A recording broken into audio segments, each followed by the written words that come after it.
OBR Straight Talk, episode 15. Eat it, horse face, eat it.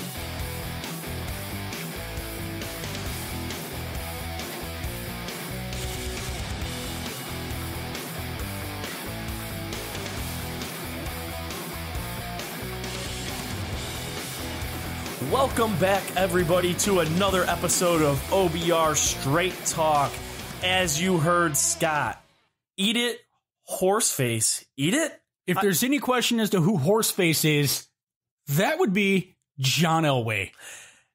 And as Scott said, John Elway can eat it because the Cleveland Browns are winners yet again. That's 2 in a row, Scott.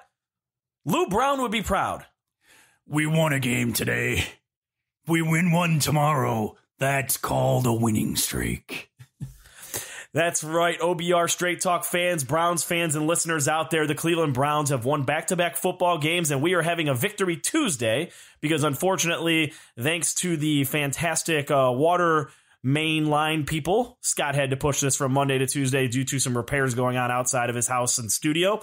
But that's okay because they gave us another day to think about everything that went on in that Saturday win over the Denver Broncos in prime time on the road. And, you know, Scott, I want to start right there because there's a lot of people out there in my wonderful favorite cesspool Twitterverse that were trying to, I'm just going to say poo-poo on the Browns 17-16 victory over the Denver Broncos. I know crazy lunatic caught up in the moment Bob Evans said that, you know, we were going to go out there, we were going to smash them, we were going to win 31-10 or 31-14 or whatever it was that I predicted. I was expecting a little bit more scoring than that. I was expecting, and we'll talk about it when we actually break down the game, I was expecting a little bit more of our offense taking advantage of their secondary. But clearly, you know, I underestimated the power of the Broncos front seven and underestimated the kind of Swiss cheesiness of the Browns secondary a little bit in this one because they gave up a lot of passing yards to Case Keenum, a lot more than I thought they would. Now, only gave up 16 points, big plays, you know, held Phillip Lindsay, kept him under wraps. We'll talk about that a little bit more later.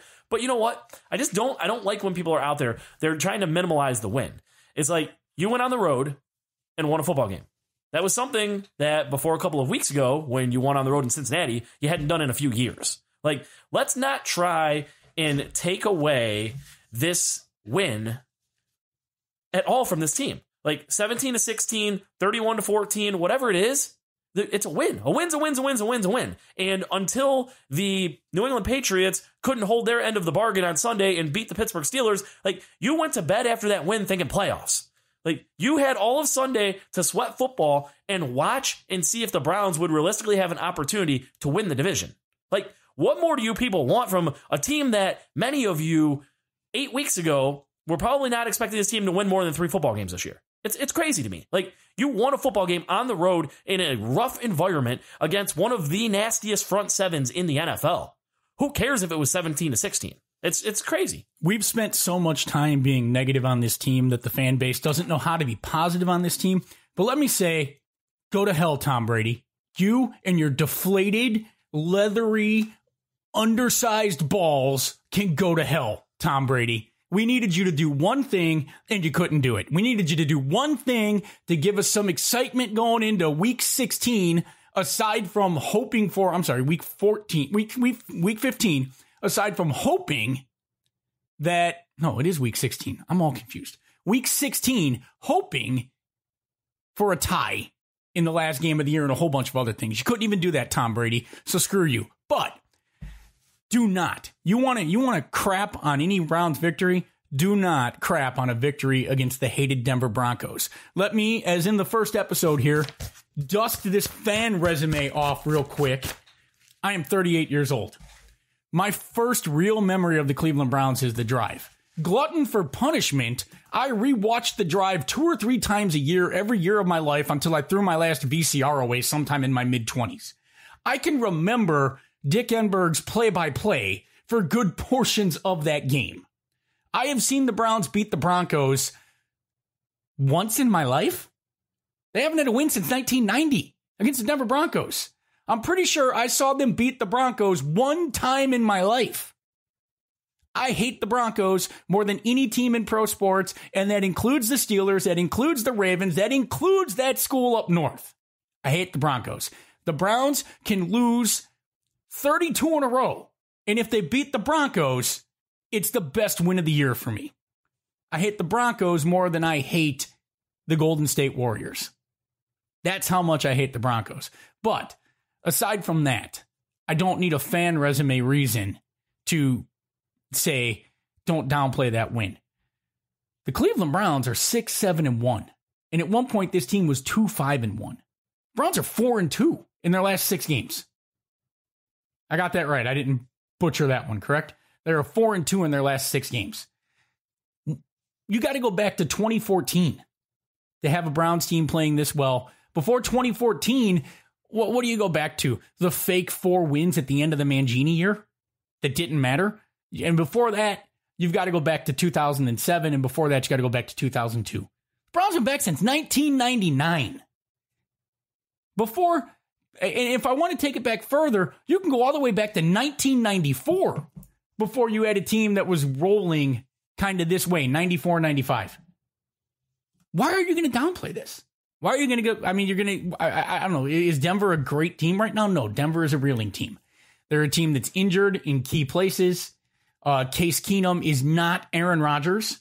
He's not a terrible quarterback. He's not, an elite quarterback. But you went on the road in prime time. Your defense got off the field to win a game, and your offense did enough to win. Baker Mayfield didn't have his best game, but he rallied through a bad first half. The offensive line gave Baker Mayfield enough time to make plays against a very good front seven. And you bottled up a running back who's been dynamic and filling up the stat book, rushing. I mean, you bottled up one of the best rookie running backs in the league. The Browns went on the road and did a good thing on Saturday. That's a win to be excited about. That win, to me, it's better than the win against the Ravens at the beginning of the year when we were ready to build a statue to Baker Mayfield, and we were talking about the playoffs after that Ravens win. We were 1-1-1, remember? You should be more excited about this win here than you were about the Ravens win. Just because it's at the end of the season and it doesn't matter, and the Browns' playoff chances were 2% headed into that game, and they're like 0.0002% now, doesn't mean that that's not a good win. But yet the same people downplaying this win were the guys 3 years ago heading into the draft telling me how, or 5 years ago, that Barkevious Mingo was going to be the game changer. Easy. I was that guy. We get really, really excited about the draft in the offseason. Those guys go nuts. And the Browns are actually winning on the field. And you got people saying that it doesn't mean anything. I'm baffled. You should be really happy as a Browns fan right now. Yeah, I'm right there with you. And let's just continue right in. Do what we did last week, because we've talked about this Browns-Broncos game a lot. I let you go. We'll do our 2 likes, 2 dislikes, and that way we can focus on the rest of the season here and talk more in depth about some of the other topics that we're looking into for this one. I'm going to start out with likes. One guy I got to start with here. Last week I let you go first because I sprung this on you. Jabril Peppers was an absolute force out there. He had 6 solo tackles, a sack, 2 tackles for a loss, and an interception. And obviously his sack was the game clincher at the end there on 4th down to get to Keenum and just end the ball game.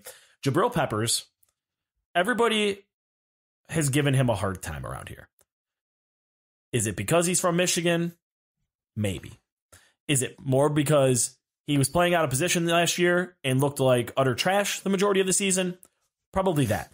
I would hope that fans were hard on him for the play on the field last year, more so than because he was from Michigan. Because I remember this fan base, and when Braylon Edwards was tearing it up and playing well, nobody gave a shit that he was from Michigan. When he was dropping passes, nobody was like, oh, you Michigan bum. Well, I mean, I'm sure somebody out there did it. But everybody was mad because he wasn't performing well. It had nothing to do with the fact that he was from Michigan that people were upset with him at the time. Just like last year, I don't think that people were upset with Jabril Peppers' play because he was from Michigan. I think they were upset with Jabril Peppers' play because he did not play well last year. With that said, this game, to me, watching Jabril Peppers play that strong safety hybrid linebacker position is A, exactly what I thought he should have been playing when he came out of college, and B, this game was kind of the culmination of this entire year for Jabril Peppers, right? So earlier in the year, little bit of struggles in punt returns, and people were kind of all over him for it. But on defense, you just continuously were watching him, and he was just getting better every single week. Just more instinctual out there, hitting the guy, making plays, breaking up passes when needed, but more so making those impact plays inside the box. And then this game against Denver on the road, what happens? Just boom, hit after hit after hit, big play, sack, interception. Everything that it's kind of been building up all season long. Like, you've been seeing the flashes of Jabril Peppers. You've been seeing him getting better. The bad from last year kind of being just further and further away. And then this game, he just goes out and puts together his best performance as a Cleveland Brown. So I was really excited to see Jabril do that in this game. One of the things that I love the most. And then the second thing, you kind of talked about it a little bit. The worst part of this Browns defense, traditionally, every single year, has been our run defense, right? Every single week, we talk about the next game, and we point out specifically their running back can have the opportunity to have a big game against us. Last week, against Christian McCaffrey, you held one of the most dynamic runners in the league to around just over 100 yards total offense. This week, on the road, against a team that needed to run the football, needed to make a concerted effort to run the hell out of the football because they had traded away one of their wide receivers. They lost one of their wide receivers to an ACL, and then their rookie Cortland Sutton was coming in a little banged up. You saw him when he was running routes. He was a little bit, he still played, but he was a little bit sore out there. You could tell. The Denver Broncos, to beat the Cleveland Browns, needed a big game from Phillip Lindsay, their undrafted rookie. They needed Royce Freeman, their third-round rookie, to contribute. And this Cleveland Browns defense went out there, and they could have given up big plays. They could have been gashed. It's happened many, many times before. Instead, 32 yards on the ground total. 24 for Lindsey, who's been gashing people and putting up gaudy numbers. I think he had something like I don't know the exact number. It was like 5.7 yards per carry or something coming into this one. The kid has been amazing. And the Browns defense just absolutely bottled him up. So I was really impressed with that. So both of my likes go on the defensive side of the ball, which is weird. Usually I'm more of the talking about the offense guy, but I was really impressed with those two elements of the defense. What about you? What did you like about this game? It's going to sound crazy because I've been all over this guy for most of the year, and he had a very pedestrian game, but I was happy with Antonio Callaway. On Saturday, Antonio Callaway, 5 catches, touchdown, 35 yards. Yeah, he lost his head and got into an argument and got a taunting penalty called against him. But you're starting to see him become a reliable wide receiver. Baker Mayfield feels comfortable throwing the ball to him. You're starting to see the kid develop into what you're hoping that you drafted. And if he's not a number 1, then he's going to be a solid number 2 or a number 3 wide receiver. Starting to see development out of Callaway, and I was happy to see that because you need to see more weapons on this team offensively. And if you hit there with what his upside is, then that's a massive win. But where you drafted him, you don't even need to hit him as being a low-grade number 1 or a high number 2. If you get an effective NFL slot wide receiver out of him, then you've won. If you get someone who you can rely upon as your third or fourth wide receiver to go catch the ball, be dynamic, make plays, what we talked about Rashad Perriman, then you've absolutely won that draft pick. And I think I was a little concerned with Callaway, but what you saw, even though it didn't fill the stat sheet up, you saw better effort, better focus. You didn't see as much of the lazy plays out of him. And I think overall you see that trending in the right direction that you wanted to see. And then the other is it's just a game ball for the defense. It's absolutely a game ball for the defense, a game ball for the game plan. I don't want to single any one guy out in that defense because it was a whole defensive effort. The secondary, you gave up some passing yards, but that's because you were selling out, I think, to stop the run. And you were saying, okay, we're going to take that away, make you beat us with Case Keenum. Lindsey is not going to beat us. The defense executed that game plan. When Denver adjusted in the first half and it looked like they had figured out what he was doing, that defense came out fired up and set the tone for that game. Those first 2 drives, defense came out, shot out of a cannon, and set the tone on both sides of the ball as to what that night was going to be and said, we're not intimidated. We're here to play. You're not going to run us out of the first half like the Texans did against us a couple weeks ago. And it allowed both teams to settle in and allowed the Browns to have a chance to go win that game in the second half. Unlike, I said this was a mirror game for the Texans. And Houston's a better team.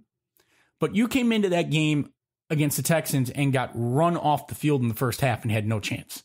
Because you came out and the defense wasn't fired up. They walked down the field on you. Defense came out today and said, not this time, not today. We're going to make a statement. You may make your adjustments and go get yours, but we're here. We're going to be hitting you. We're going to be bringing the heat, and we're coming after you, Case Keenum. I mean, forget the Engage 8. I'm pretty sure Greg dialed up the Engage 9 or the Engage 11 a couple times in that first drive. We've all played Madden and dialed the punt block up on a pass because we think it's going to work.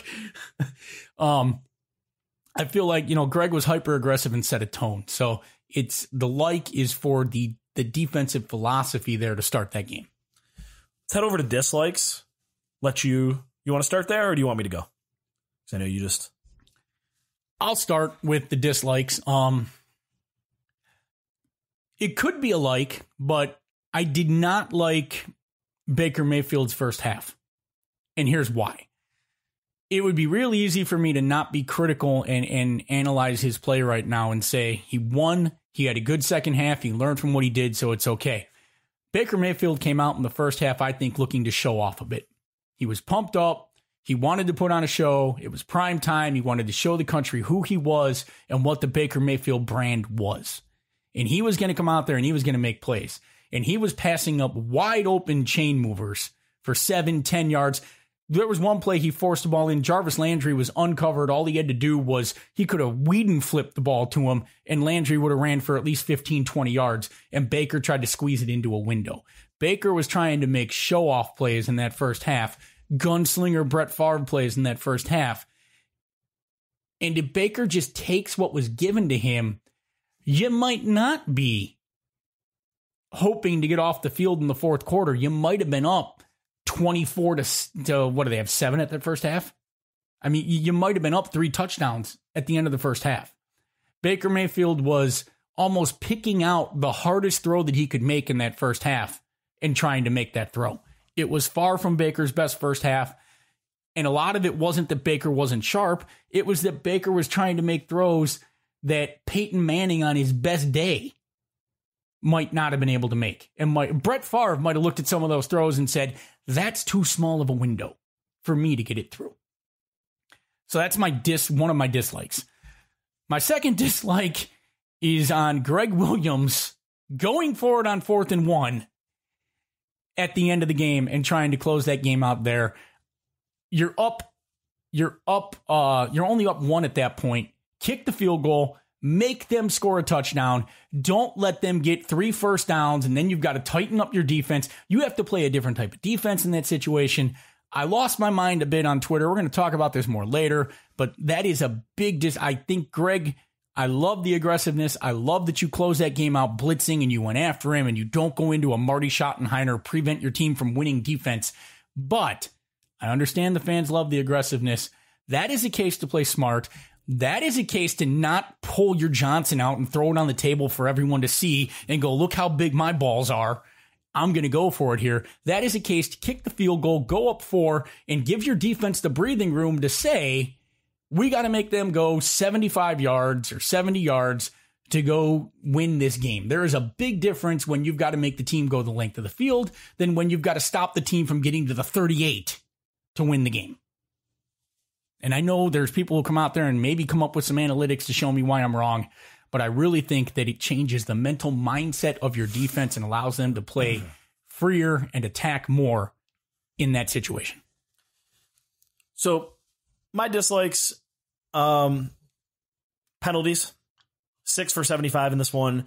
This Browns football team has been playing pretty I don't want to say mistake free, but they've been playing a lot more disciplined since Greg Williams has taken over as the head coach. And, 6 penalties for 75 yards, obviously had some bigger plays called back. One of them off the top of my head was when Chubb broke free for that 35-yarder. And that got called back. I believe it was because of a holding call it was either holding or it was an illegal shift, or I think it was holding. So the penalties, got to get back to cleaning those up, because when you're a football team that's kind of scratching and clawing for every single victory, especially finishing the year with 2 consecutive division games, trying to win both of them to get to 8 wins on the season. You can't make mistakes like that. You can't have 6 penalties for 75 yards impacting the outcome of the game. The other thing, as weird as this sounds, the run game. And, I'm not being critical of Nick Chubb. I'm being critical of the overall effort of the run game. Maybe it's the play calling. Maybe it was the run blocking. I'm not exactly sure. I haven't had the opportunity to go back and rewatch it. But I believe Chubb ended up with about 100 yards rushing. I think it was like 20 carries for 100 yards, which is great. 5 yards per carry, right? 40 of them were on the 1 carry. So, and again, I'm not being that guy because I don't want to do that. But I'm saying if you remove that 1, you're at 19 for 60, which, isn't really the greatest of days. But overall, it's less about Chubb's overall performance and more so about the offensive run plan. And I understand that you're going up against a Broncos defense with Bradley Chubb and Von Miller. But I just felt that, in a game where it was a little bit tighter, I felt like they could have put together a better offensive, they could have put together a better run plan. I just felt like a lot of the runs were kind of the 2-3 yard variety, the old school power stuff. It wasn't the stuff that Nick Chubb has been super successful on and really got going on this year. Maybe I'm just being overcritical because I needed something else to dislike. I don't think you are. At one point, I think he was 15 carries for 47 yards, and that is not an effective run game. I was very disappointed in the run game. This is one of those cases where if you just come look at a stat line at the end of the day, you say Nick Chubb had a dominant performance. He gave you 20 carries for 100 yards, 5 yards a carry. But, 19 for 60 is Carlos Hyde territory, folks. I look, I get it. It's like when Butch Davis said, if you take away the 4 rushes Jamal Lewis had for 220 yards on those 4 rushes, we only gave him 65 yards on 22 carries. You can't take those away, Butch. No. Was it Butch? No, it wasn't Butch. That was after Butch. I forget who that was, though. It might have been Mangini or Pat Shurmur when Jamal Lewis broke the rushing record against the Browns. I don't know. It might have been Butch. It might have been Butch because he was on the team when Romeo was on the team. But, you can't take that away, but at the same time, you can't not unring that bell. And it's one of those things where I said in the first half, when we went to the second half, I said we need to see an effective Nick Chubb to open up the passing game. If you don't have an effective running game that forces teams to respect it, then your passing game, it's going to be harder to get that passing game open because they can sit and take that away from you. And the Browns were able in the second half at least to effectively run the ball. They did a much better job in the second half. I actually feel that it is on the offensive line. I felt that when they were running effectively, it was Freddie Kitchens scheming, running plays open. They ran a variation of that counter play that Jarvis Landry ran for the touchdown and ran for the big gainer late the week before. They ran a variation of that to spring some yardage. They went with some shotgun draw runs. They were doing a lot of things to fool the defense and run out of pass looks, which I think helped in the first half when they were struggling. I think this team struggles to line up and move the other team's defensive line off the ball, whoever they're playing. You go through and you look at Nick Chubb's numbers, you wouldn't know that. He's got 3 for 105, 18 for 80, 18 for 65, 22 for 85, 20 for 176, 28 for 84. You got 9 for 31 against Houston, 13 for 66, 20 for 100. At the end of the day, the guy's averaging 5 yards a carry, but as I've said many, many times in this show, it's how do you get there? Because I'm not sure 2, 3, 2, 3, 2, 3, 2, 3, 18 helps you as much as 4, 5, 3, 6, 4, 6, 3, 4, 4, 5, 3, 5. I'll take that every day over the first thing I gave you because that one is going to put you in 2nd and 6 a lot of times. Whereas the other one is going to have you sitting in 2nd and 9 a lot of times, which changes the entire playbook and takes some of the playbook away. So I got to agree with you. That's the run game was disappointing for 3/4 of the game. All right. So the final thing from this game, let's get into it. Let's get into your dislike, your Greg Williams call heard round the Browns Twitterverse when he decided to go for it on 4th and 1 with right around a minute 50 left in the football game. And I agree with Greg Williams. I love the call. And here's why. I understand that you're only up 1. I understand that a field goal forces the Broncos without any timeouts to go the length of the field after a kickoff and score a touchdown to beat you. I get all that.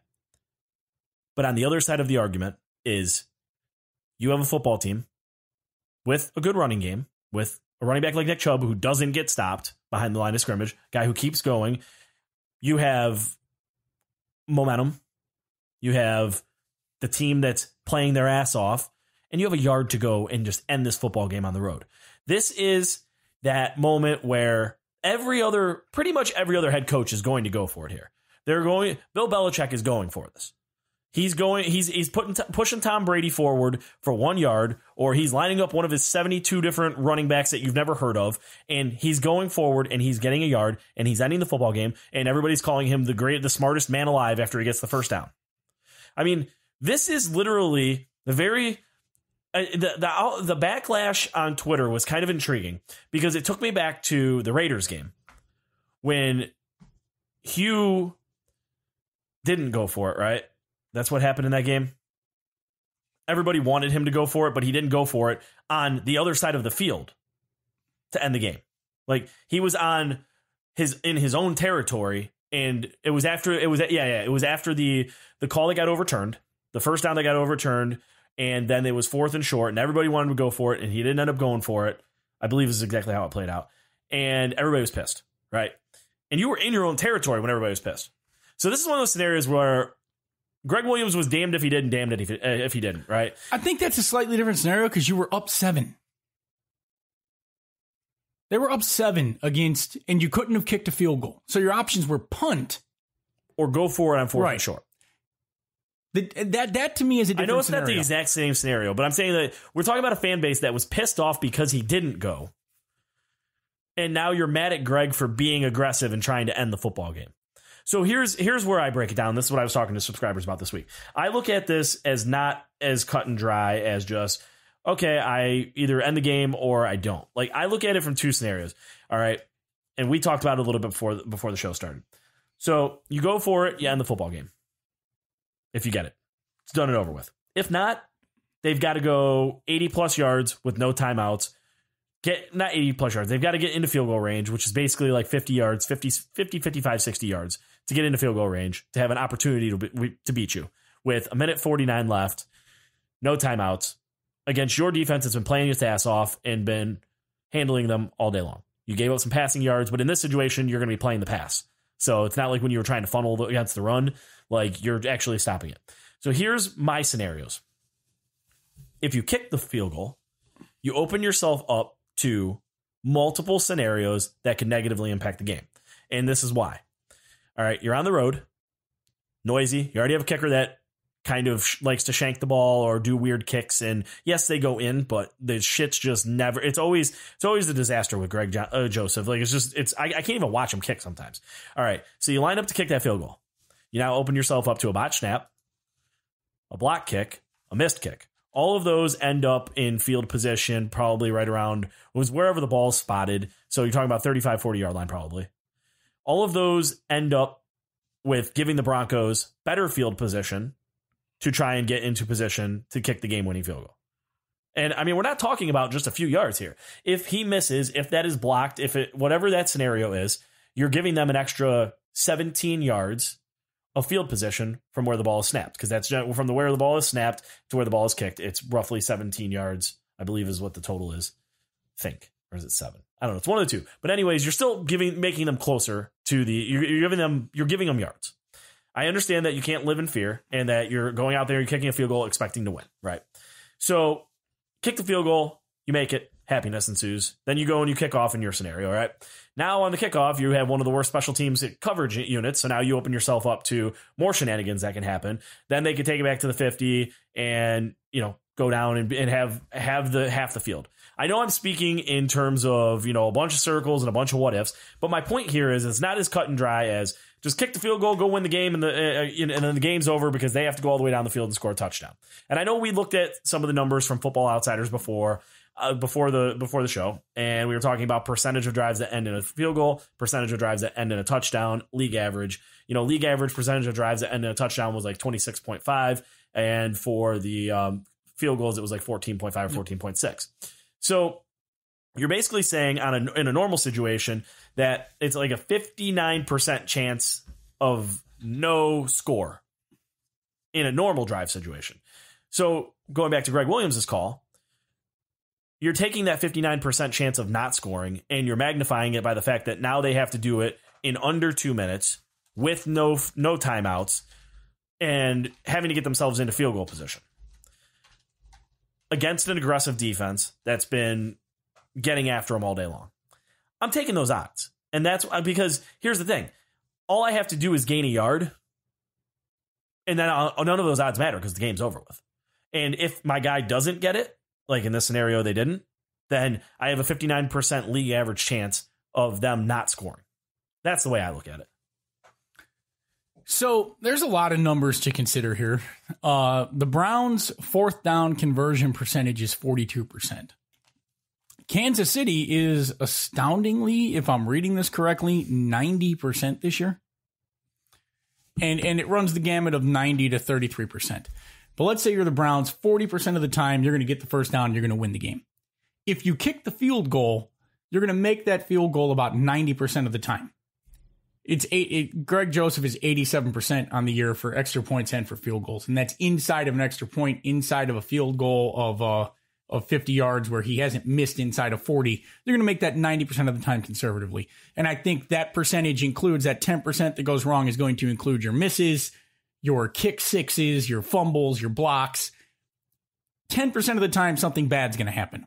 They're going to get the ball back and they're going to have to go down the field and score a field goal to win at that point, which if 26% of the drives end in the touchdown, you have to add the field goal back to that because obviously you wouldn't have kicked the field goal on those 26%. So 40% of the time, you could have a drive that ends in you would get to field goal range and be attempting the game-winning field goal. I feel that you kick that field goal, you're going to make that field goal, and that means about 7.5 times out of 10, you're going to go on to win the game. Whereas if you go for it on fourth down, 4 times out of 10, you're going to win the game right then and there. They're going to go down. Then on those 6 times that you don't, 40% of those 6 times, they're going to go down and win the game. The Twitter outrage, mine included, was well overblown because as you start doing the math here, whatever Greg Williams chooses to do there, as long as it's not pulling Aaron Brooks and throw the ball backwards so the other team can pick it up as a fumble and run it in, which is the greatest play I've ever seen. Aaron Brooks trying to avoid a sack, throwing it backwards, and it gets fumble sixed for the win.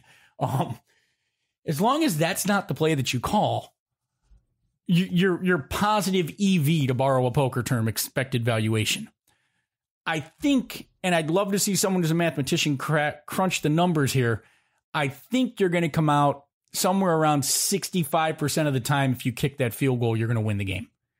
And I think it's probably something similar, but I'm going to guess it's probably in the high 50s going forward on 4th and 1 in that situation to win the game, because you got to use the Cleveland Browns fourth down percentage. 40% of the time you're going to win. 60% of the time they're going to get the ball. And of that 60% of the time, about 40% of the time, they're going to go down and kick the field goal and win the game. So I've thrown a whole bunch of numbers at everybody that makes no sense to say my Twitter outrage and everyone else's Twitter outrage was very much overblown. It doesn't make Greg the dumbest coach in the face of the planet. Like I believe it's not so bleeping dumb, so bleeping dumb, which was my Valley Girl tweet in my fit of anger. Did you have bleeping or did you actually have the expletive? Oh, I had the expletive over and over and over. Did I have the expletive? Irrational Scott comes out on game day. I still think it was the wrong decision. I still think that is the point in time to not be insanely aggressive. There's points to check your aggression and say, kick the field goal, make them go Make them go 75 yards. Yeah, I know you could get a kickoff return for a touchdown, but the new rules are pretty much taking that out of play. Kick it out of the end zone. The worst thing that should happen is you kick it out of bounds and they start in the 40. But there is a difference in how you play defense, knowing that you just have to defend the goal line versus having to defend the 38-yard line. There's a massive difference in that. Don't let anyone behind you. You can make sure to play. You can make sure that you can give yourself a little bit of cushion so that you don't get beat. You don't have to play conservatively, but you don't have to be in the guy's shirt, maximizing the chances that he's going to take that one step that you don't stay with and break a big one. There's just a lot of things. It opens up your play calling as a defensive coordinator, knowing that all you have to do is defend the end zone versus defending the 38-yard line. Plus, there's the stress factor, the pressure factor. You play a lot more free and easy on defense without pressing when you know that you got to make them get inside the end zone versus the 38. Plus, the clock is your ally in this situation, and the clock becomes more your ally, probably with a multiplying factor, when you figure that they've got to go those last 38 yards. I mean, they got no timeouts. How big of a difference is it if they're on the 38, if they're on the 50 with 15 seconds left, needing to down 1 instead of on the 50 with 15 seconds left, down 4? It's a massive difference because now you don't have as many plays open. You've got to cover 50 yards. Whereas if you only got to get to the 38, I mean, hell, 15-yard outs are in play. 15-yard outs are probably in play the other time, but now they got to do a 15-yard out, and then they got to have a backup play. You know, if you get caught, I mean, it becomes your ally. It limits the plays. It's not as if they have 3 timeouts and the clock isn't your ally. The clock is more your ally when you got to make those last 38 yards, especially late in the game with no timeout and the clock running. And it puts pressure on the play caller.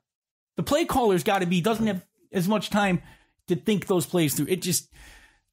I think that's point in time when you kick the field goal. Now, if I'm going to go for it on 4th and 1, and this is where people will go, their head will explode and go, who are you? This is one of those moments. If I'm going for it on 4th and 1, I'm sure as hell not handing it off. I'm going to put Fells out there, a double tight end set with Fells on the outside. I'm going to put Jarvis Landry up top. If not Jarvis Landry, Hollywood Higgins. And I'm going to run a play action to Chubb. And I'm going to run Landry on a drag route across the field behind everybody and leak Charles out the other way and try to catch Landry over the top for the touchdown on that drag route one-on-one with someone. I have to let you know, Charles is out for the year. Okay. You meant Fells. I'm thinking Fells. I'm thinking Fells. You said Fells, then you said Charles.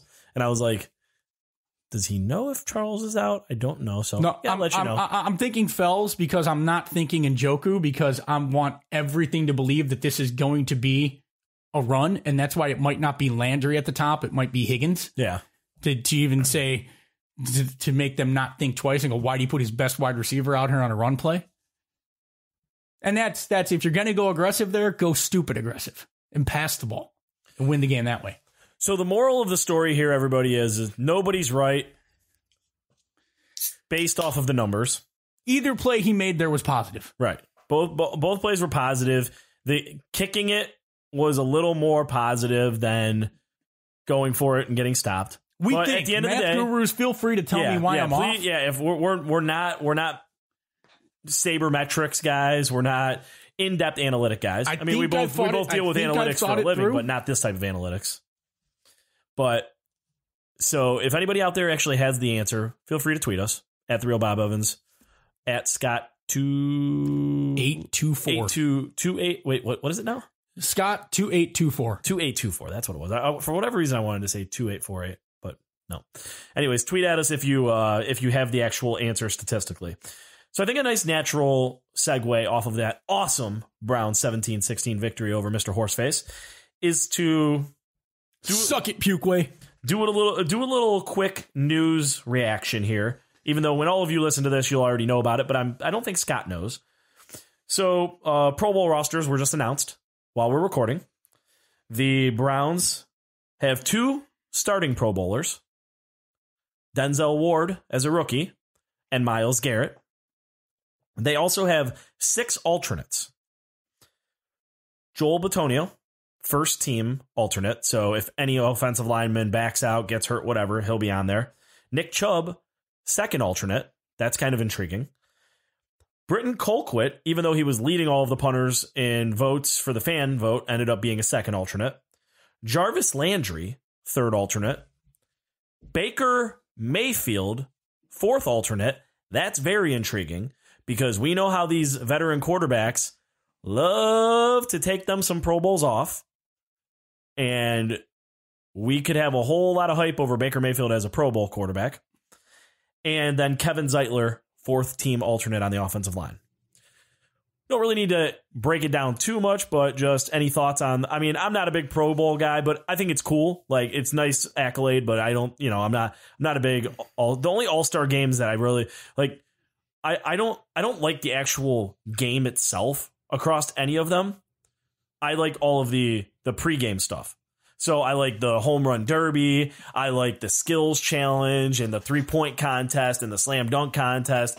And I'm happy that football kind of brought back a little bit more fun, with what they were doing. So that's exciting. But I miss like when we were, well, you were a little older than I am, but I mean, you'll definitely remember this. Like, remember back in the early 90s when they did like the like track, like racing, like they would literally like Darryl Green would get up there and he would race another one of the Pro Bowlers. Yep. And they would like do the 40 times and all of that. And they would race each other. Like, I remember that stuff. That stuff was so much fun. So like, to me, the skills challenges are more fun than the actual games, but it's still cool. It shows you how far. I haven't watched the Pro Bowl in years. I think I'd be more intrigued by a 7-on-7 flag football game with NFL players to see what 7-on-7 would look like in that scenario.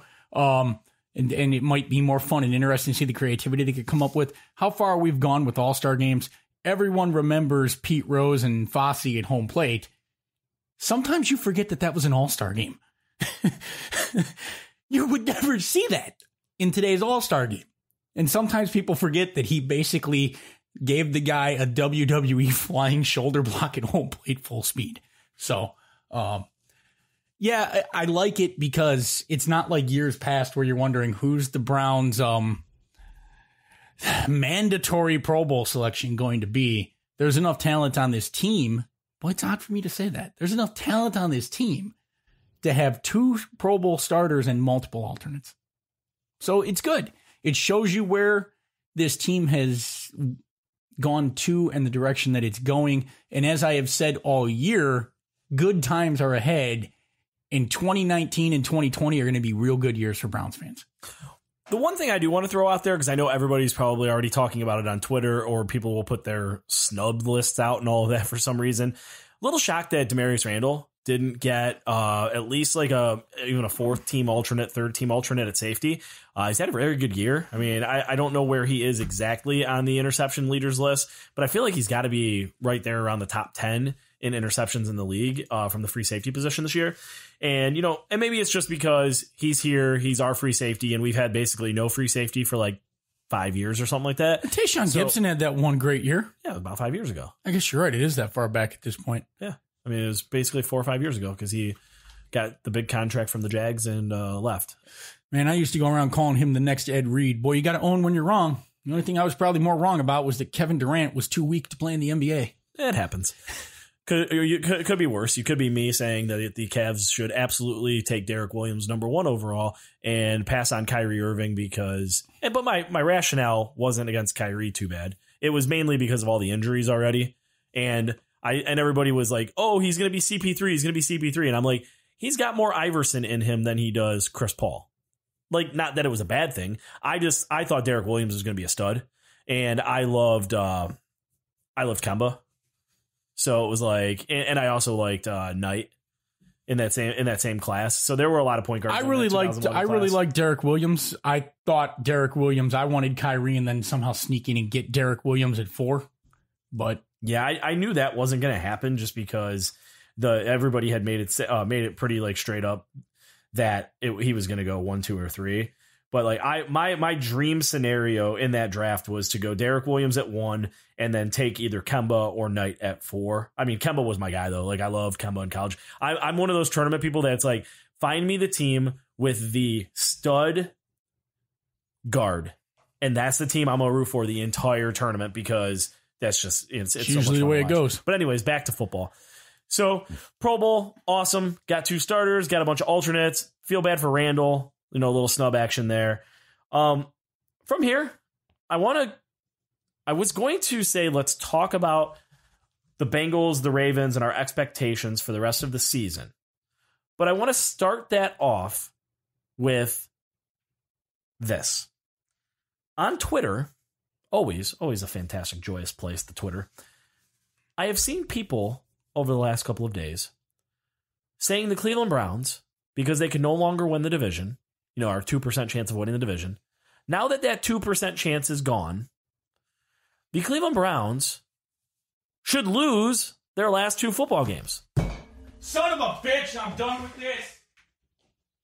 The Cleveland Browns should sit players. Are you insane?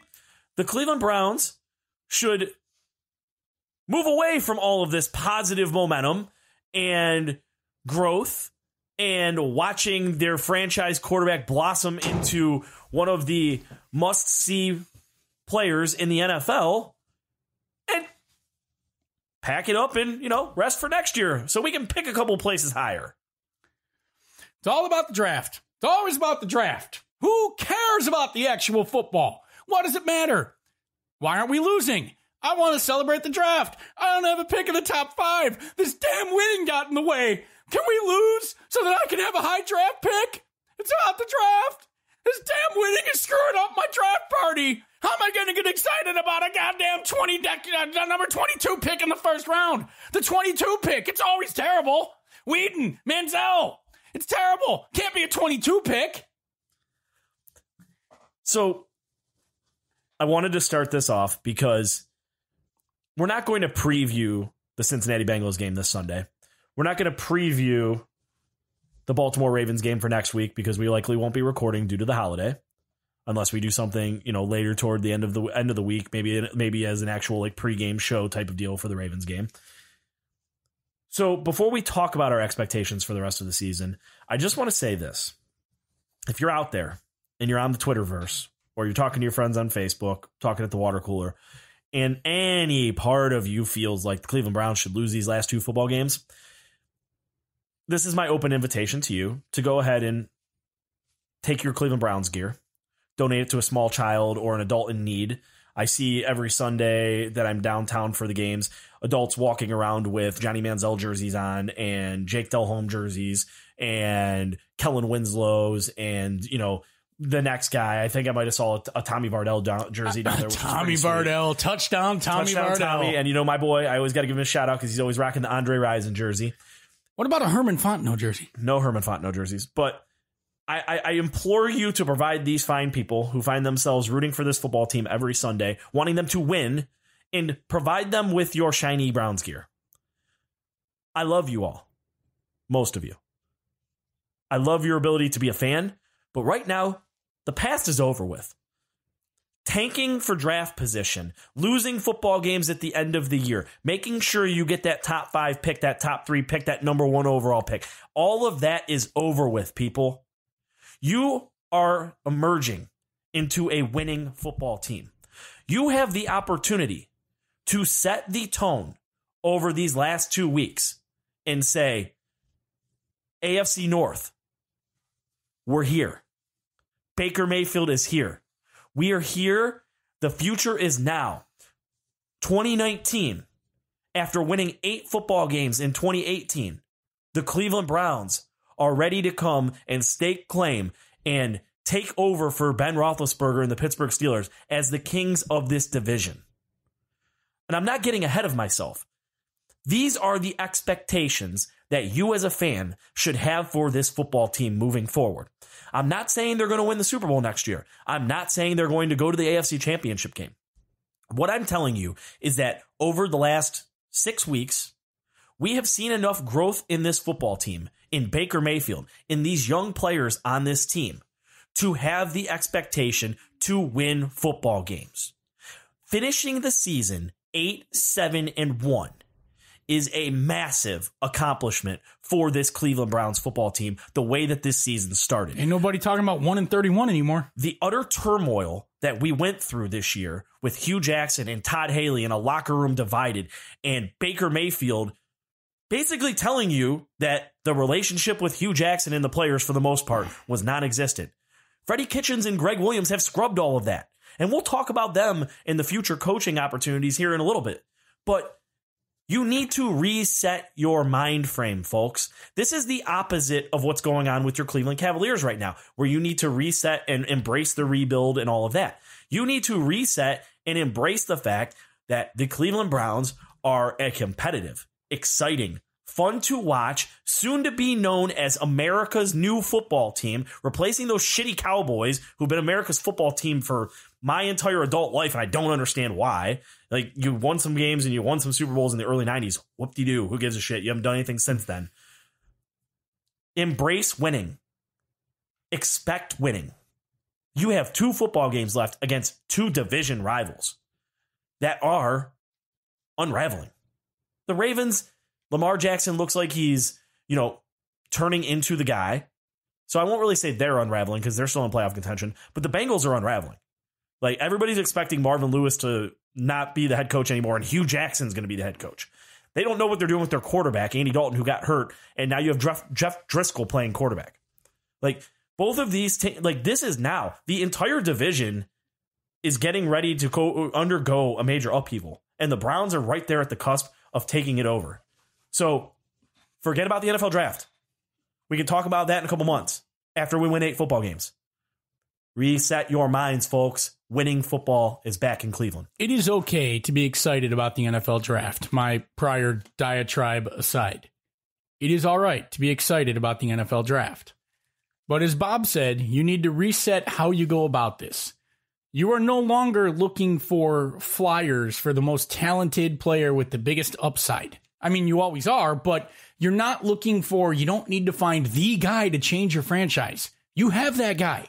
He is on your roster. You are not looking for the 3 or 4 most talented players and going, man, if we can just get, in years past, we sat there and we said, hey, can we get Andrew Luck on the team? Baker Mayfield, what quarterback are we going to get? Can we get the best quarterback in this draft class? We don't have to do that anymore. You're looking for the way other teams draft. Where's the best right tackle in this draft that we can actually go take it at 21 or 22 or 19? Where is, you can start looking for linemen. You can start looking for solid players who might not have the highest spark score, but you're looking there and they know how to play. Their football IQ is through the roof, and you watch these guys play and they can play football, and the combine metrics support that they've got the athletic ability and the upside and that spark score potential to go be impact players. You're not looking for a Hail Mary in the draft anymore. Now you're rounding out in the draft. And that's how you have to change your expectations for what you're looking for in the draft and the type of player you're looking to get. Beyond that, a tangible reason why winning these last 2 games matter versus more important than losing these last 2 games. And it's not about carrying momentum into next year. It is about sending a message to the free agents to be that the Cleveland Browns are in the ascendancy. And when you go 8-7-1 and you're a winning team and you close the season out 6-2 as one of the hottest teams in professional football, you better bet that matters when a free agent is comparing an apples to apples contract between the Cleveland Browns and a team like the Jacksonville Jaguars, who fell apart this year, or a team like the Buffalo Bills. You better believe that matters. All of a sudden, Cleveland doesn't have to overpay to get a free agent here. Cleveland doesn't have to find a guy resurrecting his career to get them here. You're not getting a Willie McGinnis who's at the end of his career to get him here. You might be able to go get a guy who's in the prime of his career, offer him slightly less money, because this is a team on the ascendancy that is going somewhere. And it is insane to say that about the Cleveland Browns. But it is a much different thing, the image you send to the league, going 8-7-1 after being 2-5-1, finishing the year 6-2, making a statement, beating teams in the division at the end of the year, and setting yourself up to be the team at the top of the division, than it is going 6-9-1 and finishing out the year 4-4. 4-4 is good. But 4-4 is not nearly as, and it sounds insane, but it's not nearly as definitive a statement as going 6-2 down the stretch, winning your last 4, and beating 2 division rivals. Because right now it does look like the division is flip-flopping. Cincinnati is in disarray. That is a team on the decline. It was a team in the ascendancy a couple years ago. There's your drinking game. Every time I say that, take a drink. You're feeling pretty good right now. A couple years ago it was. But Andy Dalton is who he appears to be. Average quarterback on his best day, nightmare on his worst day, other team's MVP on his worst day. Hugh Jackson might be the head coach, and he's the worst head coach in the modern era statistically. That's not my opinion, that's fact. The Baltimore Ravens are mediocre. They're a mediocre football team. And they might be changing out their head coach, and they're probably in the process of rebranding themselves and trying to figure out who they want to be, and they might be looking at a partial blow up to get some assets, clear up some cap space, and remake that team in the image they want to. They've been clinging to mediocrity for some time now. At some point, to get out of mediocrity, you've got to move backwards. And the Pittsburgh Steelers are a Ben Roethlisberger retirement away from being a below average 5-win team. I know that sounds crazy with Antonio Brown on that team and Juju Smith-Schuster. I guess they could find a quarterback, but where are they without Ben Roethlisberger? They're slightly above average with Ben Roethlisberger. Where are they without him? Le'Veon Bell's not coming back. The Pittsburgh Steelers are not the team they were. They're not going to be a 4-12 team, but if you don't think that signs look really good for the Cleveland Browns with some good free agent acquisitions in the offseason and a B- draft to be the best team in the AFC North by 2019, 2020, I'm not going to say you're crazy, but I don't think you're looking at it objectively. Sometimes you put the negative fan goggles on. I'm guilty of that. And one more thing. To finish this off, to quote the great Herm Edwards, you play to win the game. Hello? You going to put the audio cut in there too? I should. Nice. All right. So now that that's out of the way, let's talk about these final 2 weeks. You know, again, we don't need to do, we know what we're getting in this Bengals game this Sunday. You know the team that's coming to Cleveland. You know the outcome. Maybe we'll do a prediction once we're done. Just so Scott can predict us to lose, I can predict us to win, and then we can win. What I want to see here over these final 2 weeks, aside from winning, because I think the Browns are a 7.5-point favorite. Yeah. I don't remember the last time the Browns were a 7.5-point favorite. Somebody actually said it. They talked about it the other day. I think it was back in 2007. Wow. Could be wrong. All right. So over these final 2 weeks, I think all of you get the point. I want winning. I want 8 wins. I want 2 more division wins. But what I want to see, I've got a couple of things jotted down here. One, I want to see continued offensive execution and growth. You know, we have two teams that have seen Baker one time now.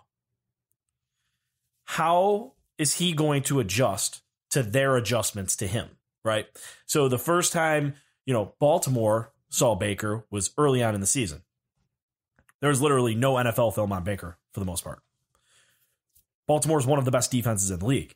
They're obviously going to throw some things at Baker. They're going to watch that first half against Houston, see what Romeo Crennel did to him to get him to force the ball and make mistakes the way he did.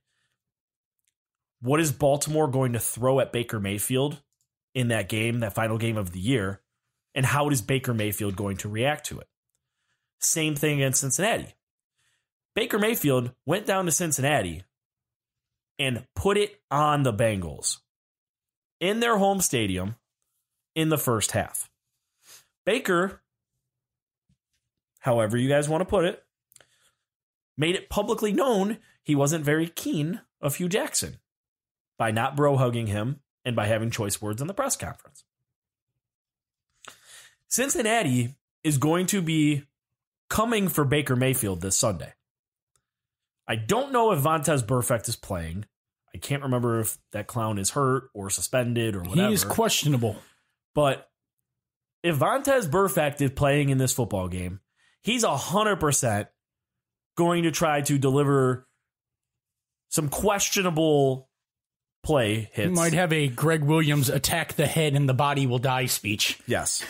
So for Baker Mayfield, I want to see here over these next 2 games and the offense as a whole. This goes for Freddie Kitchens as well. You know, the Bengals game was one of Freddie Kitchens' first ones as an offensive coordinator. So I want to see how the offense as a whole continues to grow, continues to execute against teams that have seen them one time this year, and now this will be the second time around. It's kind of like in baseball, you know, when you're talking about the second and the third time through the order, when batting averages go up because, you know, they've seen the pitcher a couple of times. Same mentality here. I want to see how Baker Mayfield reacts to 2 teams that have seen him and that are obviously going to make adjustments and try to confuse him and try to disguise coverages. That's one of the main things I want to see over the next 2 weeks. I want to see 3 things. One, I want to see Baker Mayfield play smarter. I don't want to see him become a passive quarterback, but I do want to see a little less of Brett Favre on his craziest days. And look, Brett Favre's my favorite quarterback of all time, but you had to rein Brett in on some days. He got way too out of control at times. But, you know, as I said, with Brett, you had to take 3 interception first halves to watch him throw 4 touchdowns in the second half to win the game. And you're probably going to have to deal with that with Baker.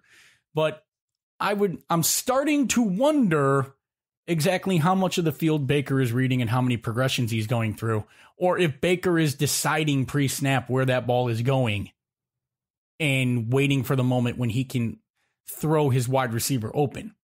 I'm not saying he's Brandon Weeden, who was waiting for his wide receiver to be open, but I am starting to wonder. Earlier in the year, I was pretty certain Baker Mayfield was reading the field out and getting to his third read.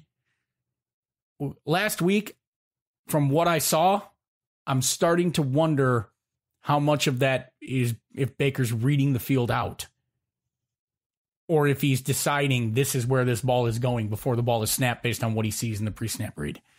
So I guess what I'm saying is, to be a little more technical about it, I want to see Baker come off his pre-snap read based on what he sees happen post-snap, because I think that's how Romeo Crennel got to him.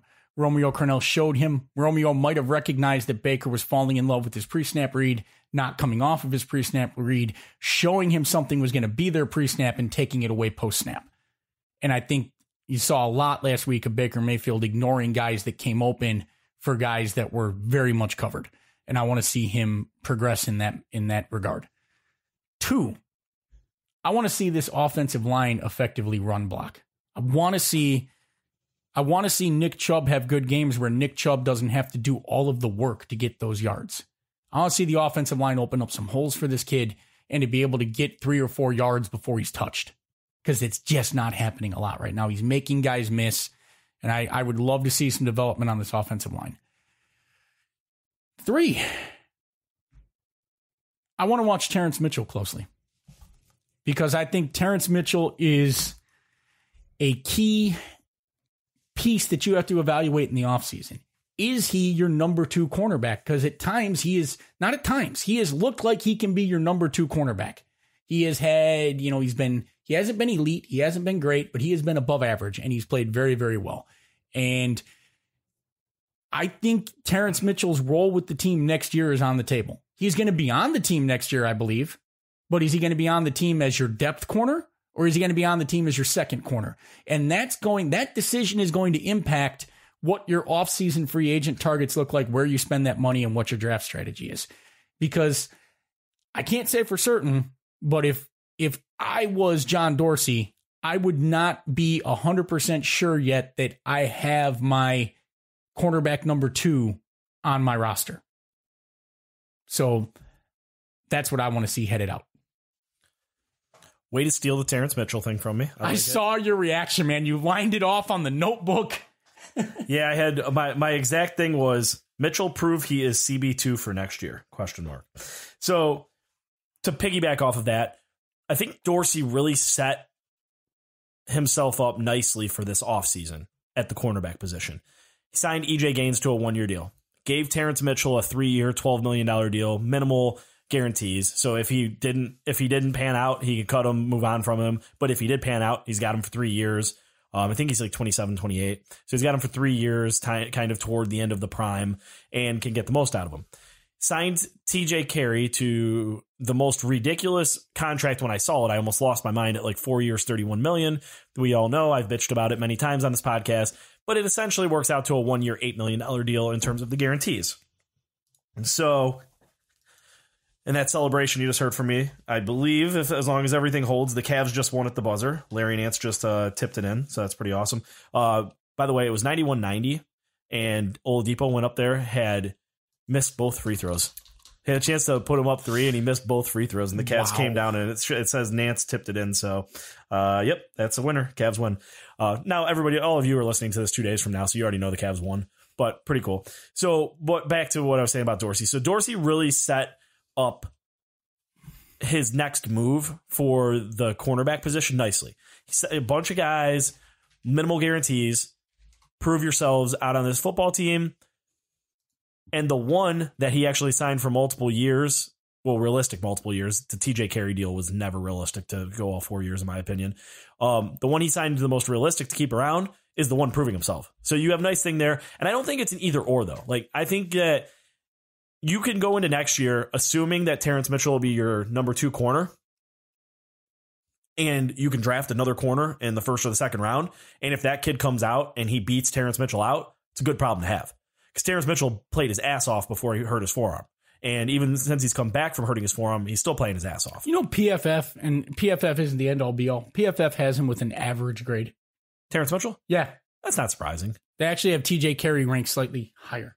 That's surprising. TJ Carey, let me get back to that. They got TJ Carey at 6. They got Terrence at 63.3, and they've got TJ Carey at 64.4. I wonder if Snaps take. I think that's got to be. I'd like to see their formula. I mean, because Carey's obviously, because Mitchell missed a big part of the season with the injury. So, but anyways, so I just really, I'm right there with you. You know, that was my other big thing that I want to see is Mitchell's performance. A couple of other notables for me, Jamie Collins. I've been pretty he gone all year long. I still don't think that he's back just because age and money owed and, you know, middling production. I just think that he's going to get cut and they're going to look somewhere else to add to that. There's no way he can be back. Yeah. Unless there's some kind of restructure, because he has looked better at times, but he just has these mental lapses and forgets what his gap responsibility is, or he forgets, you know, just anything of where he's supposed to be on the football field for a play or two.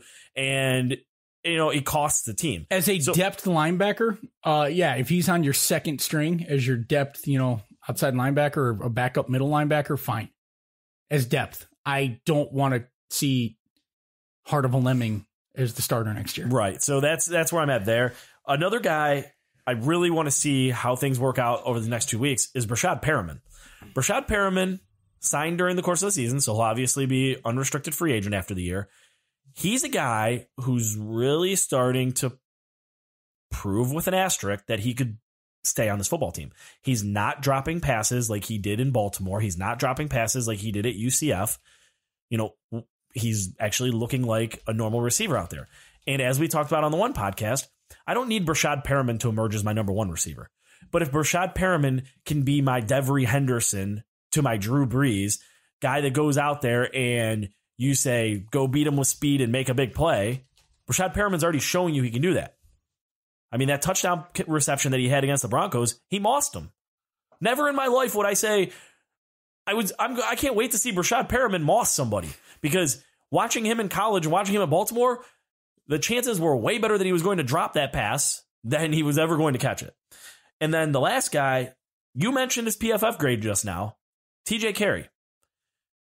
Because you're going to be looking at a scenario, and we're going to talk about it in the subscriber questions in a minute when we talk about contracts, is that TJ Carey has essentially been your slot guy.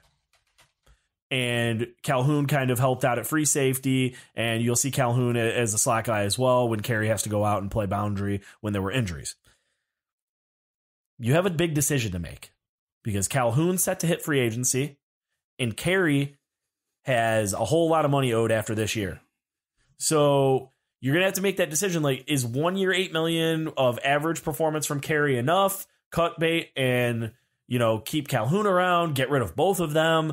So we need to see what Carey's going to bring to the table over these final 2 games of the season to really just kind of make a decision. Is the money picking up the money for next year, worth it to keep him around. So those are the three guys. And then obviously, I mean, I've seen a lot from Greg Robinson so far. I've been really impressed with the job Greg Robinson has done at left tackle. Do I know if he's the starting left tackle of the future? I don't know that, but I know he's done a damn good job protecting Baker Mayfield, and Baker Mayfield loves him. And I don't know, because I have not even remotely started studying the draft, because that's awesome, because we've been winning, to know what the left tackle options are. Is there somebody who can step in from day one and be the guy? I don't know that yet. So those are kind of the guys that I'm really keeping an eye on and just to see their continued progression or not progression, to see if they can show something in the last 2 weeks of the season to make me feel like, okay, they should be members of this football team in 2019. I do think the more we talk about that secondary, that John Dorsey's going to have to go out and try to add a top of the depth chart piece at corner. The more I look at it, you've got a bunch of depth guys, and you're going to lose some of those guys. I mean, you can't keep all of them. So you got to add, what you'd want to do is add a top of the depth chart guy. I love that kid from LSU. And push Terrence Mitchell into the third corner spot. And then you're in a pretty strong spot at that point. I can't resist this. I cannot resist this. For everyone who said Joe Hayden was done, Joe Hayden is still grading out, as an above average cornerback. And I know the contract's up there, but you can't tell me adding Joe Hayden to that secondary wouldn't have helped you at times this year. Yeah, I don't care about Joe Hayden. He's gone. This kid from LSU, I don't know when he's going to go, but I know he's a first round prospect. Greedy Williams from LSU is like the perfect complement in my eyes to Denzel Ward. This dude is 6'3", 185. So he's only 21 years old. He just turned 21 in December. He's a redshirt sophomore. He declared for the draft. If you guys have an opportunity to watch the Citrus Bowl, I believe he's playing in it. Oh, no, he's not playing. Or he's in the Fiesta Bowl, my bad. He's not playing in it. Sorry. Never mind. Ignore me. Go back and watch some of his film. Go watch some of his cut-ups, draft breakdown or whatever. Kid is a stud in the making. I'd love to see him across from Denzel Ward. But yeah, no. Over these next 2 weeks, I just want to see that continued offensive growth. I want to see what the secondary is going to be, with guys like Terrence Mitchell, like you said, Jamie Collins, Rashad Perriman, TJ Carey, Greg Robinson. I want to see how these players play over the last couple of weeks and if they're going to be long-term options on this team. Prediction. We got to put a prediction out there. We do. So the Browns are 7.5-point favorites, Scott. So while creating your outcome for this Baltimore or for the Cincinnati game, take into account the Cleveland Browns are 7.5-point favorites. What do you think is going to happen on Sunday?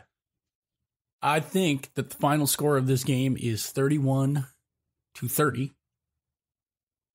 And I think that it is on a game-winning drive in the fourth quarter by Mr. Baker Mayfield. And the reason I think this is, Browns are riding a little high right now. You better believe the Cincinnati Bengals have a little something for the Cleveland Browns. The second half of that game, the Bengals played much differently, and you were hoping the Browns got out of that game alive. And I don't think that the difference between the Browns and the Bengals is as big at this moment in time as people think.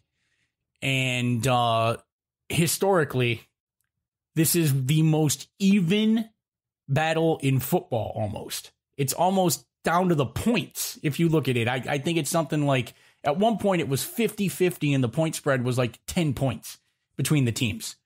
So it's very rare for a team to sweep in this series this season, but I think the Browns are going to do it.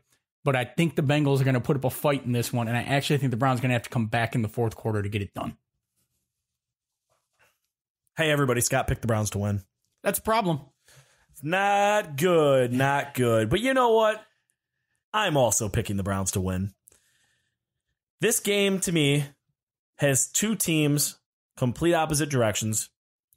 One of those teams, Cincinnati, might be a little amped up early on to kind of go out and fight for Hugh's honor or whatever you want to call it. But ultimately... Or Hugh might have Hugh'd and they might just lay down to sully Hugh's honor. But I think ultimately the Bengals are out of contention now. I believe they were officially eliminated from the playoffs. Jeff Driscoll's their quarterback, their starting quarterback. Tyler Boyd, I believe, is out for the year now. So your number one receiver that's left after A.J. Green is done. He had the MCL injury. So at this point, I don't care what kind of energy or juices flowing the Bengals have. It's not going to be enough to keep them in this football game. I think the Cleveland Browns win this one easily, 27-13. And I think my boy Nick Chubb, yeah, I say my boy because I've always been a fan of his. Just because I like Carlos Hyde doesn't mean that I dislike Nick Chubb.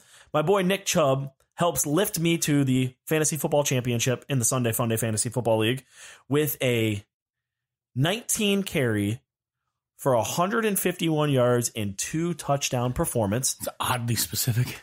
And the cherry on top will also be David Njoku assisting me in that Fantasy Football Championship, coming out of his coma of not doing anything with 4 catches for 51 yards and a touchdown reception.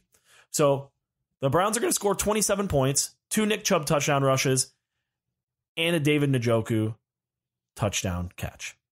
That's how I feel. That's my prediction. I'm sticking to it. I like it. All right.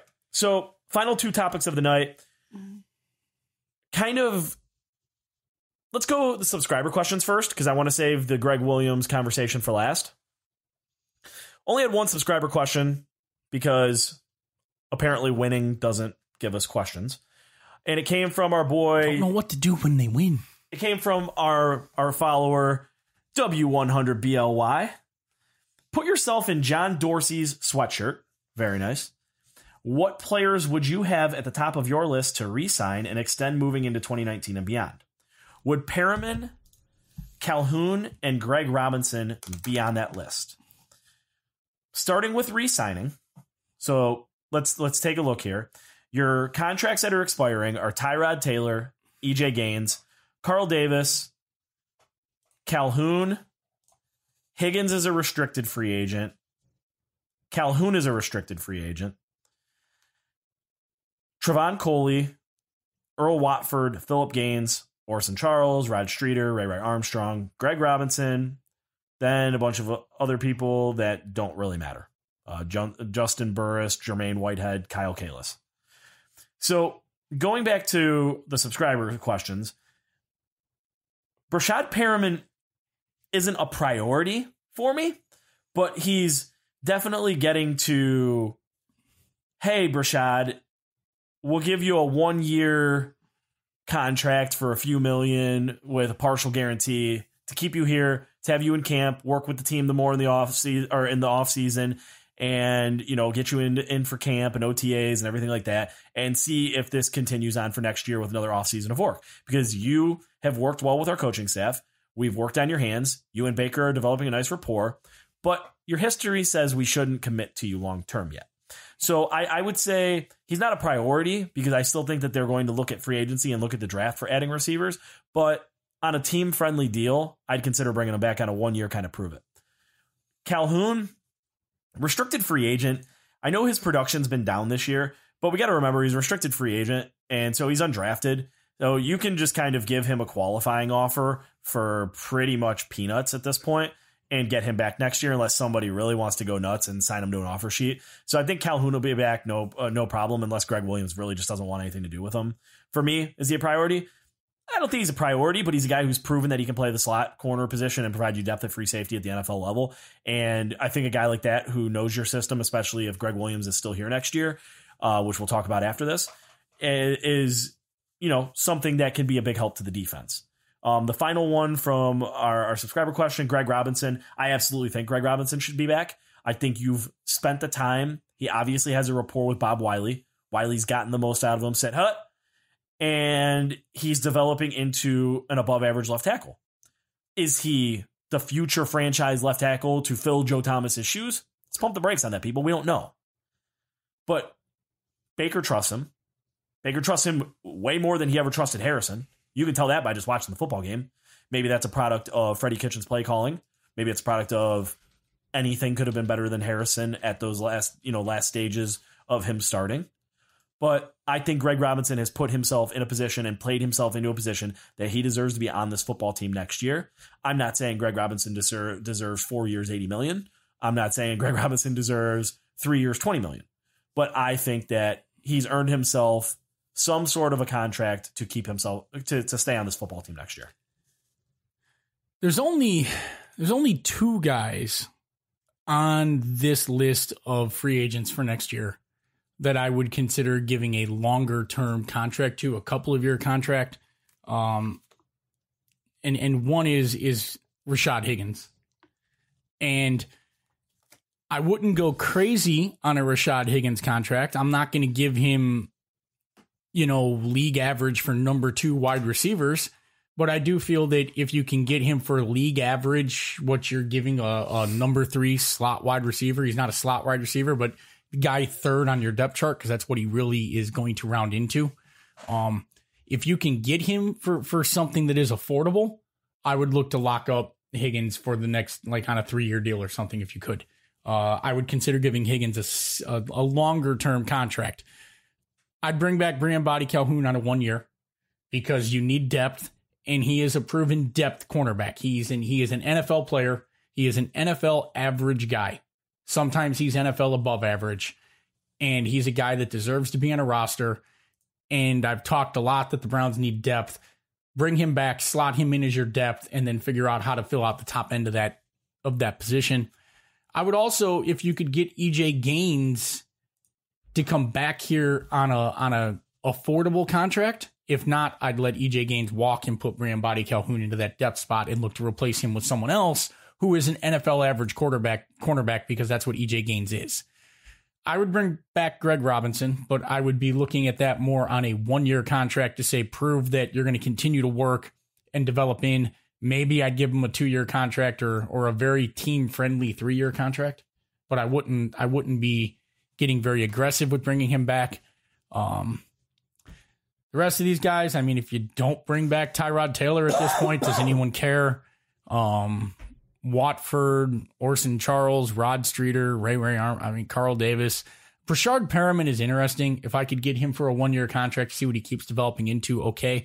But I think the problem you're going to run into with Brashard Perriman is, you're bringing back Landry, you're bringing back Callaway, and you're probably bringing back Higgins. If you make any additions at the wide receiver spot, and you have to believe you're making additions at the wide receiver spot, aren't you running out of places in the roster for Perriman? Because sometimes you got to keep that 6th wide receiver spot open for a gunner. We've talked this year about, not being angry at, I forget who the guy was that was on the roster every single year just for his ability as the best gunner in the league. Marlon Moore. At some point, you run out of spots for Perriman. Has he done enough to say, I don't need to draft a wide receiver or look for a free agent receiver because I've got Brashard Perriman? Or are you willing to keep him over Hollywood Higgins? And I'm not willing to keep him over Hollywood Higgins. Absolutely not. Hollywood Higgins runs good routes. He's reliable. He catches the ball. He reminds me of a guy like Brian Brennan. You can count on him to be in the right spot and catch the ball. To me, that's what Hollywood Higgins is. You can count on him. But aside from, the 3 that you named in your question, definitely are the 3 that you're looking to keep in target. But I would say Rashad Higgins to me would be the most important guy to bring back here on an extended contract next year, even over Greg Robinson, because he's playing okay there, but I don't feel that it would be impossible to go look in free agency or the draft to find someone who can play better at left tackle next year, especially when you have resources like the Browns do. Yeah, I wanted to let you touch on Hollywood Higgins because everybody knows I'm a Hollywood Higgins homer. So I didn't want to be the one to bring him up. Because Hollywood Higgins is, I'm not going to say he's just a guy. It remains to see what he rounds into. But he's going to catch the ball. If you throw him the ball, he's going to catch the ball. He runs good routes. And more importantly than any of this, he's where he's supposed to be on the field even when he's not the targeted receiver. And sometimes what it takes to get Jarvis Landry open for a touchdown is Hollywood Higgins running the hell out of his route to the right spot like he is the target to pull the safety away. And that is massive, and it doesn't show up on a stat sheet. Every one of the top quarterbacks in this league has that guy on their roster.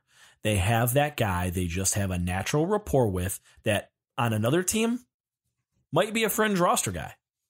He might not get looks because he doesn't have that rapport with the quarterback.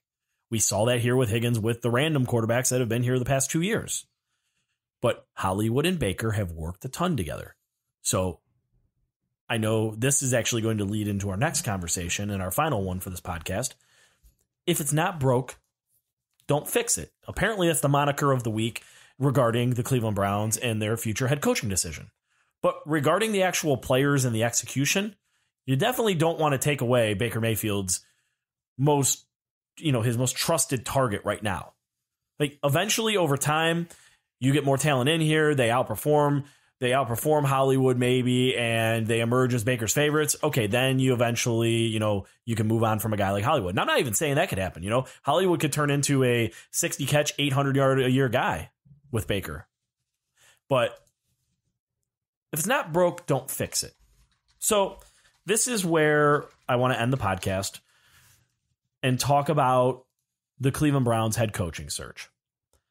Mainly because it seems to me there's a lot of people out there, fans, media, friends, family, dogs, cats, that feel the need to keep saying, if it ain't broke, don't fix it. Cleveland Browns are winning football games. Keep Greg Williams as the head coach. Freddie Kitchens as OC. Greg Williams' son is DC. Let's ride. We're going into 2019, ready to roll. All of this is going to, doesn't matter who's out there. Doesn't matter if Bruce Arians wants to coach his team. Doesn't matter if Lincoln Riley wants to leave Norman, Oklahoma and come here and coach his college quarterback. None of that matters now because we're winning football games. I understand your point.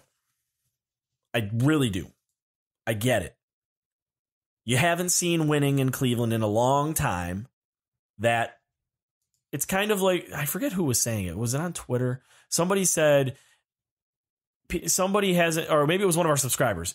They said, if you have been eating a shit sandwich for so long, eventually a cheeseburger looks like a filet mignon. I think is what they said. And I'm not going to put Greg Williams as, just a cheeseburger. Greg Williams has done a hell of a job since taking over this team.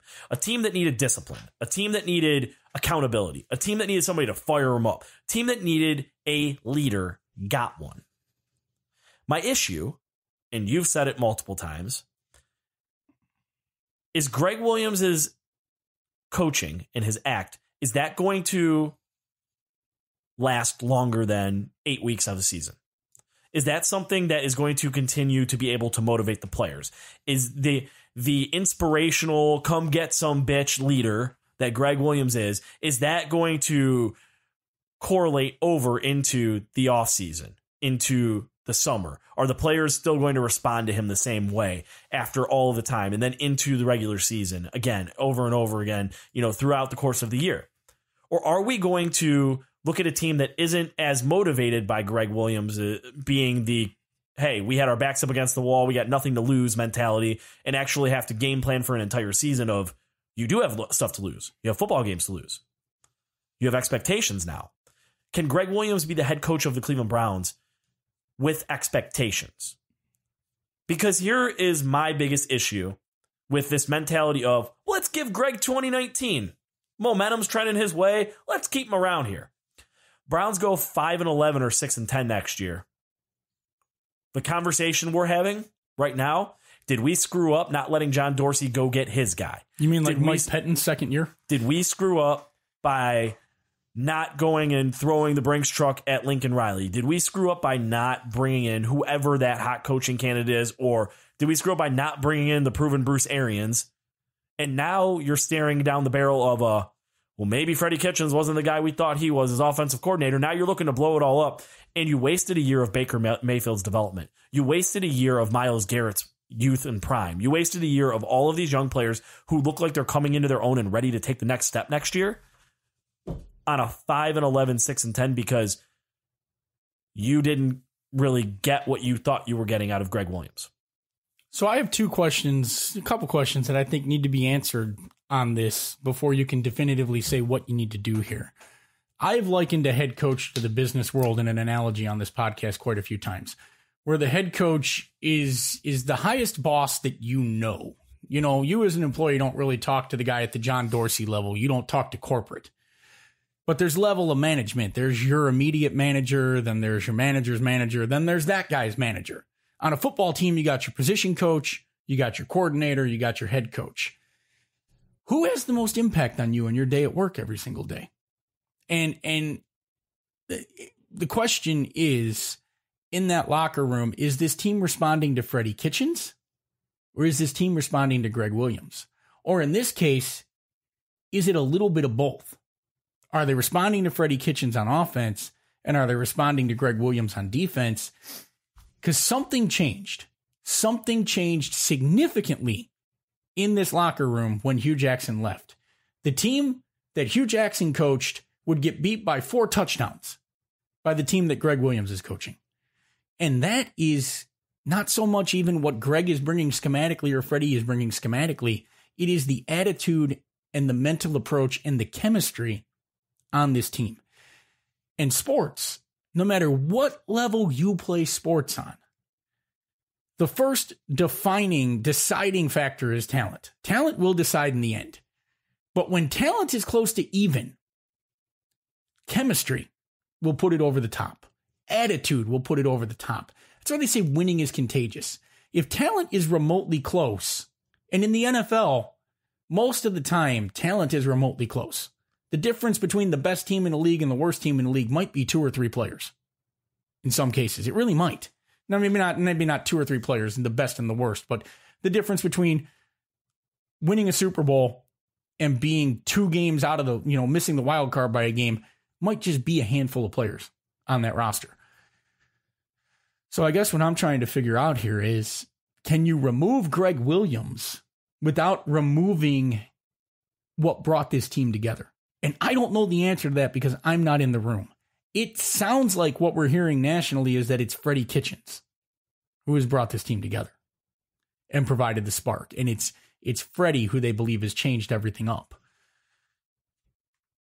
I'm really stuck here because, like you, there is a big risk to bringing Greg Williams back for 2019 and we find out that Greg can't handle it and that he's a one-trick pony. And I've joked over and over again, what are we going to do here? The Engage 8 or the Red Dog Blitz? Because that's about what we have, Greg has one adjustment. It's blitz. Rick Pitino has one adjustment in college basketball. It's full court press. I was going to say strippers, but right. Well, that's his recruiting tactic. Greg has one. We're going to blitz a little bit more, and maybe 2. We're going to play a guardian angel safety, a punt returner.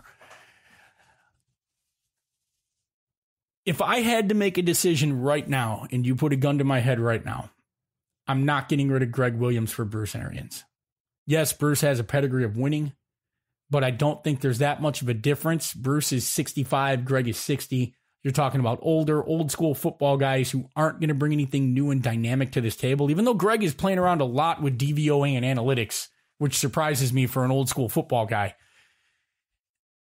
If you tell me that you can get a Lincoln Riley or a John D. Filippo in here, then I'm probably more inclined to say, let's move on from Greg Williams and see what happens. But honestly, you put a gun to my head and say, what do you do next year? I'm not changing this right now. Something has happened. The team is responding. It is working.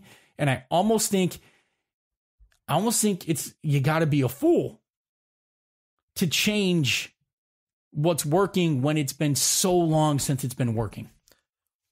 So here's where I was going with this. And this is why I wanted to have this conversation.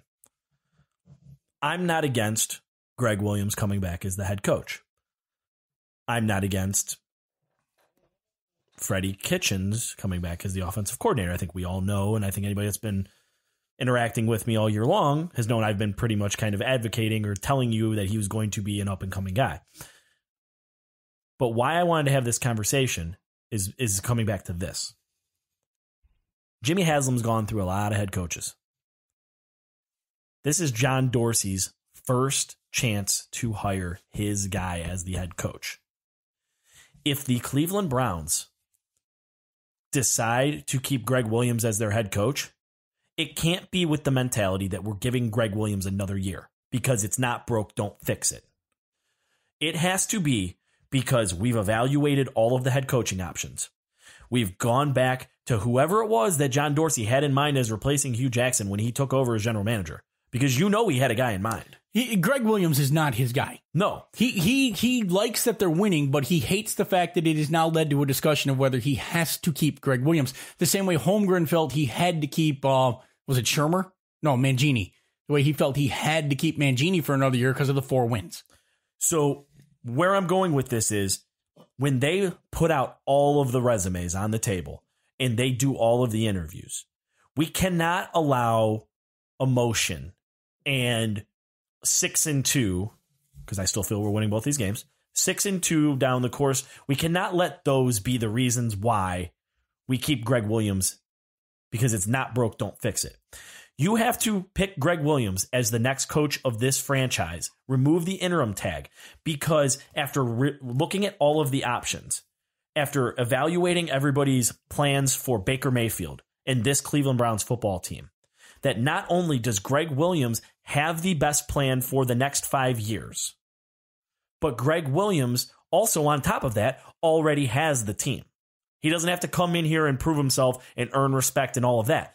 That's the cherry on top. If Greg Williams wins in every other category, or is even tied with your top 2 choices in every other category, then, okay, Greg Williams has the locker room. We've talked to the players. Everybody wants to play for him. They want to run through a brick wall for him. His act isn't wearing thin on them. When he tells them to come get some bitch, when he hands JC Treader an egg and tells him he's soft after he asks him what's this for, like, that doesn't respond negatively. Like, these are motivating tactics, and the players are still responding to him.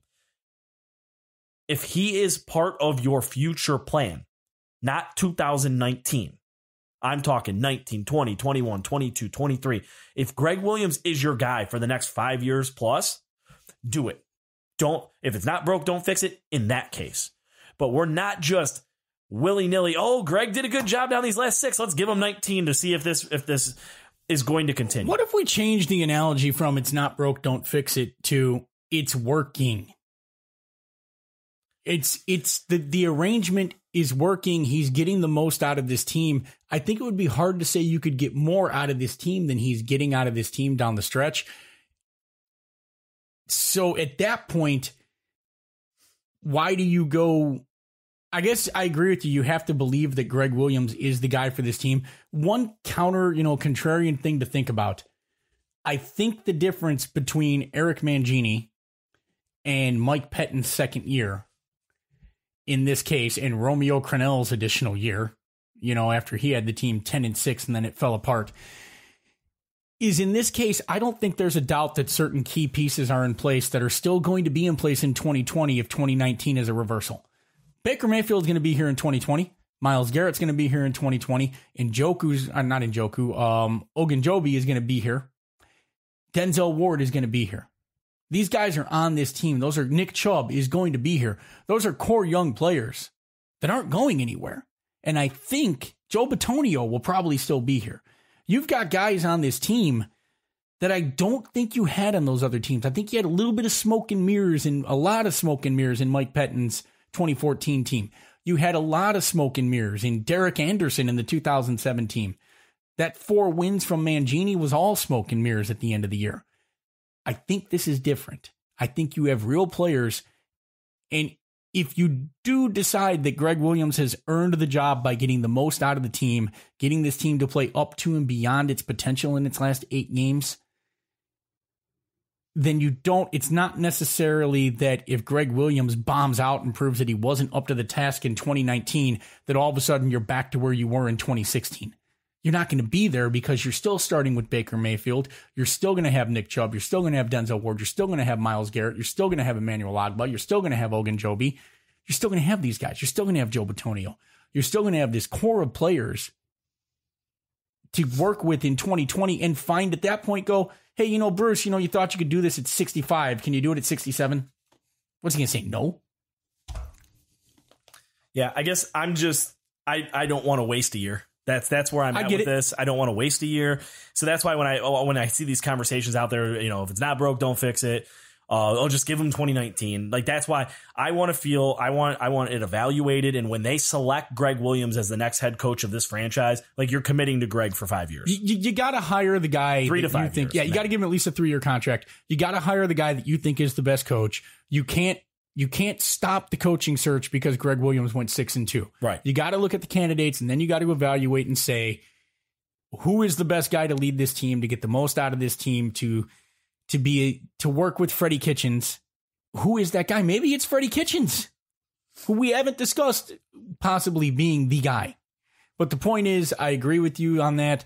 I'm just not sure that the answer to that question, honestly, who is the best guy for this team, isn't Greg Williams. Makes sense.